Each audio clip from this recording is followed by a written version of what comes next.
Infrared communication दो device के बीच wireless point to point communication उपलब्ध कराने के लिए एक कम कीमत वाला तरीका है। इंफ्रारेड डाटा एसोसिएशन को अक्सर IRDA की तरह रेफर किया जाता है, जिसे 1994 में शॉर्ट रेंज इंफ्रारेड ट्रांसमिशन से संवाद करने के स्टैंडर्ड तरीकों को विकसित करने के लिए तैयार किया गया था। ये स्टैंडर्ड्स लगातार विकसित और लोकप्रिय होते गए। अब कई प्रकार के डिवाइस IRDA स्पेसिफिकेशन को इम्प्लीमेंट करते हैं, जिसमें कंप्यूटर्स, प्रिंटर्स, PDAs, सेलफोन, घड़ी और दूसरे इंस्ट्रूमेंट्स शामिल हैं। 16 बिट और 32 बिट माइक्रो कंट्रोलर्स की माइक्रोचिप फैमिली के कई सदस्य अपने UART मॉड्यूल की सहायता से मूल IRDA स्टैंडर्ड सपोर्ट उपलब्ध कराता है।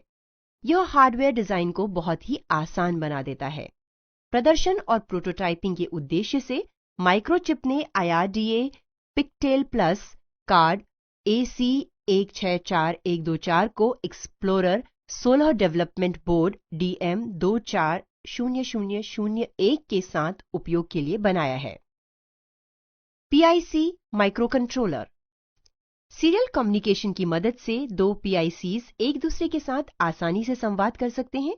IR कम्युनिकेशन इस विधि का एक बेसिक एक्सटेंशन है, जो एक IR इनकोडर या डिकोडर, एंडेक और IR ट्रांसीवर के द्वारा माइक्रोकंट्रोलर PIC के साथ आसानी से इंप्लीमेंट किया जा सकता है।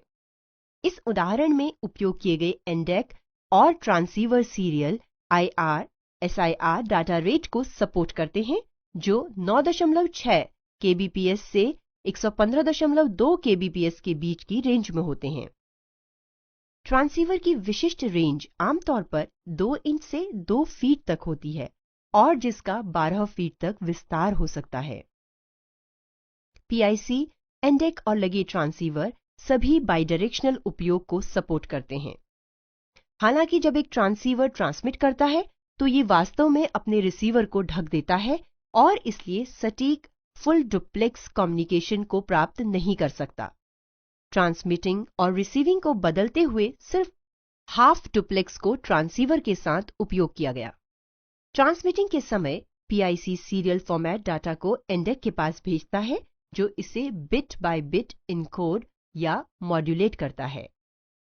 इस इनकोडेड डाटा का तब ट्रांसीवर को इलेक्ट्रिकल पल्सेस की तरह आउटपुट दिया जाता है। ट्रांसीवर इन इलेक्ट्रिकल पल्सेस को IR लाइट पल्सेस में परिवर्तन करता है। रिसीव करने के समय ट्रांसीवर IR लाइट पल्सेस या डाटा को रिसीव करता है, जिसे इलेक्ट्रिकल पल्सेस की तरह आउटपुट दिया जाता है।